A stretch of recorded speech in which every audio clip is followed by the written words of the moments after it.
University of Time.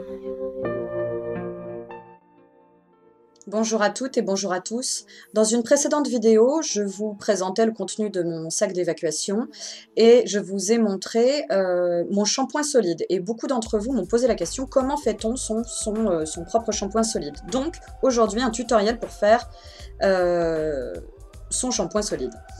Cependant, je ne vais pas m'étendre sur la phase de saponification et je ne vais pas vous faire un shampoing à base de soude aujourd'hui parce que j'ai pas le temps, parce que je n'ai pas le matériel nécessaire en ce moment, mais j'essaierai de vous faire une vidéo là-dessus très prochainement. Donc je vais utiliser pour faire ce shampoing solide une base solide de savon, mais pas les savons qu'on utilise habituellement, pas les savons qu'on achète dans le commerce.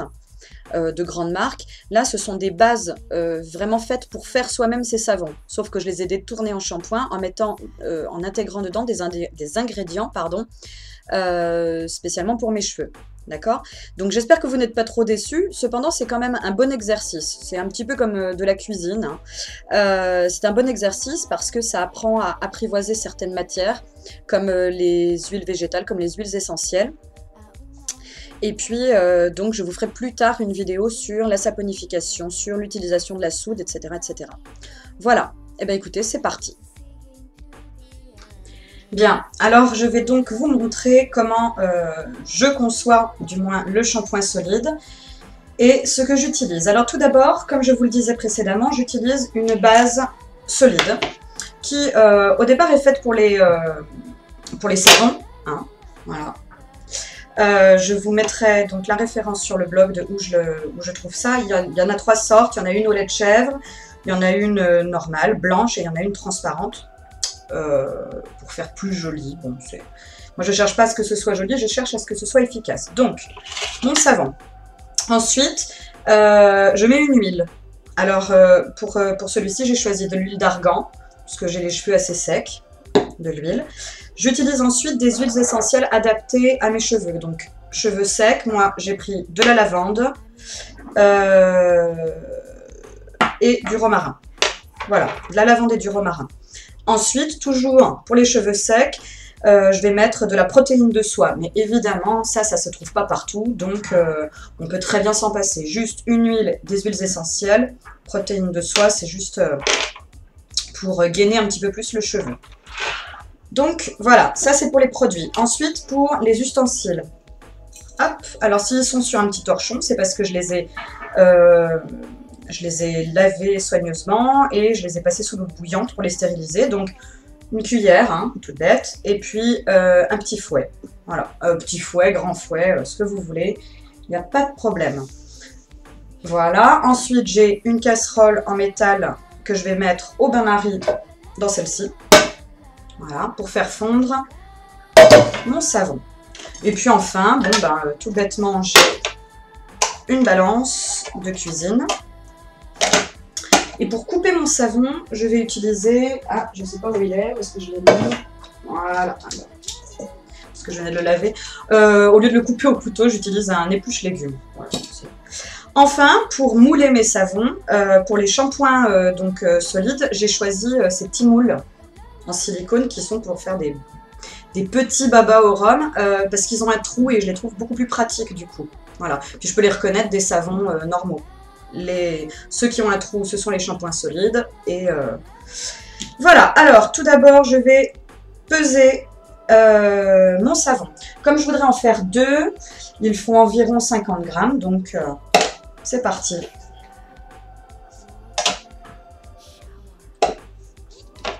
Hop là.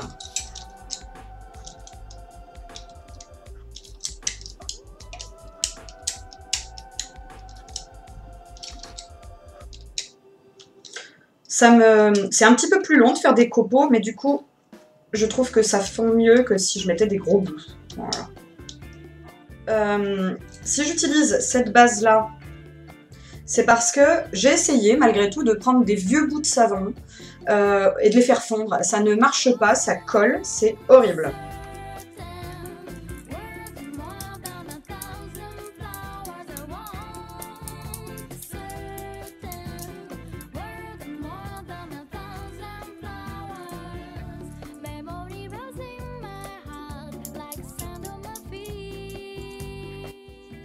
Voilà, j'ai râpé mon savon.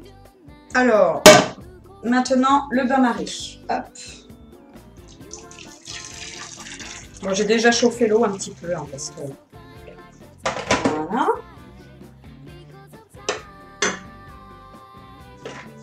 J'ai pas, je vous avouerai, j'ai pas un matériel super adapté. Je m'équipe au fur et à mesure, parce que ça fait que quelques mois que je commence à travailler sur les cosmétiques. Et alors, pendant que ça va fondre, je vais vous dire pourquoi je mets ça aussi dans le cadre de la survie. Parce que, en fin de compte, là, je suis pas en train de vous apprendre justement une méthode de saponification. Alors, je dirais juste au moins pour le côté pratique. Je vous ferai une vidéo avec une saponification, avec de la soude. Mais là, j'avais pas le temps, tout simplement. Et j'avais pas tout mon matériel. C'est agréable de faire soi-même ses savons. Au moins, on sait ce qu'il y a dedans. Et puis, tout simplement, je vous dis, le côté pratique d'avoir un savon de la forme qu'on veut. Enfin, un shampoing de la forme qu'on veut, qu'on peut mettre dans son sac. Voilà, tout simplement. Alors, ça fond assez vite. Hein. Vous voyez, du coup, quand on a fait des copeaux. Ah, j'ai mis un haut debout aussi. Alors, on ne chauffe pas trop fort, hein. C'est aussi le principe du bain-marie. Comme là, il y a une quantité pour à peu près 2 savons. Je vais doubler mes doses d'huile essentielle, d'huile et de protéines de soie. Donc, en général, je mets une dizaine de gouttes de protéines de soie par shampoing. Et entre 20 et 40 gouttes d'huile essentielle. Donc là, comme j'en ai 2, je vais mettre environ 10 à 15 gouttes par savon. Donc ce qui me fera 20 à 30 gouttes pour les deux. Et enfin, pour l'huile, moi je mets une cuillère à café. Je mets pas plus. Voilà. Quand je fais des savons pour le corps, je mets de l'huile d'olive. Et j'en mets un petit peu plus. Mais pour le coup, là, c'est pas nécessaire.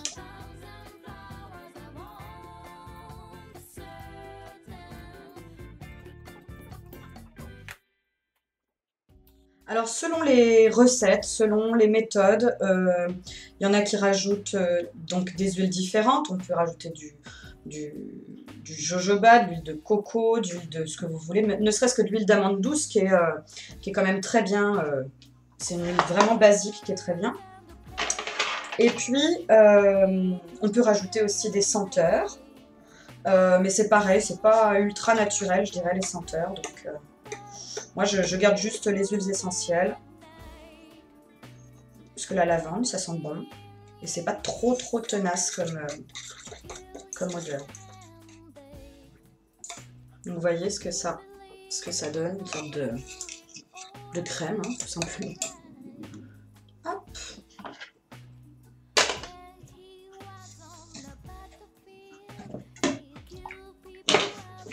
Bon, ça va, c'est tout bien fondu. Donc je vais rajouter d'abord mon huile d'argan. Donc comme j'ai dit, je mets une petite cuillère à soupe par shampoing. Voilà.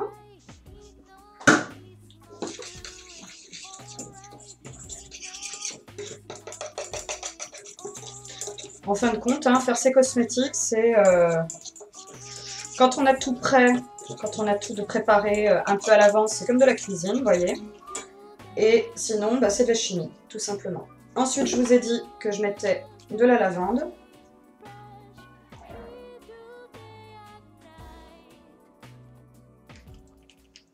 Et du romarin. Ça a un côté purifiant, fortifiant.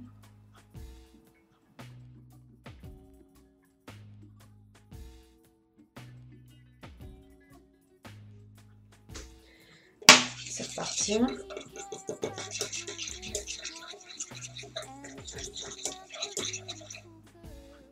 Ça sent bon. Et enfin, je vais rajouter mes protéines de soie pour le côté gainant.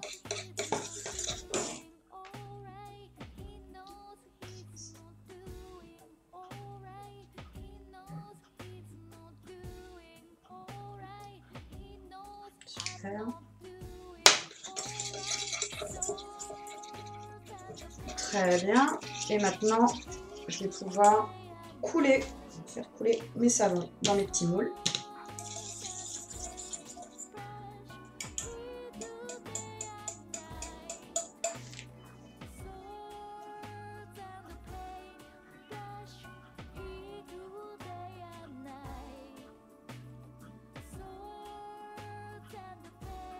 Eh bien écoutez, je vous donne rendez-vous dans 2 heures pour voir le résultat. Bien, nous voici quelques heures plus tard, après avoir coulé mes shampoings dans les moules. Voici ce que ça donne. Et avec justement ce moule, ben, c'est très très facile à démouler. Voilà. Par précaution, je vais quand même les faire sécher un petit peu parce que ils sont encore un tout petit peu malléables. Donc, je vais les faire sécher et ensuite ça ira directement dans un autre de mes sacs de survie ou au chalet, enfin je sais pas.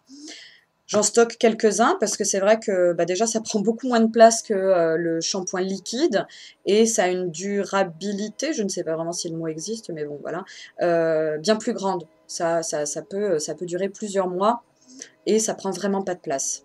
Tiens, j'ai les voisins qui font des travaux.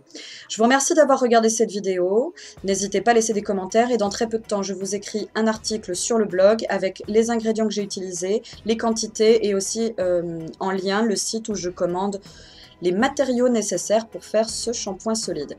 Dernière petite chose, je sais très bien que les puristes de la cosmétologie maison ne seront pas nécessairement d'accord avec ma propre méthode, mais celle-ci me convient. Je l'utilise très régulièrement, ce shampoing, en changeant régulièrement d'ingrédients aussi. J'ai essayé plusieurs choses, plusieurs huiles essentielles.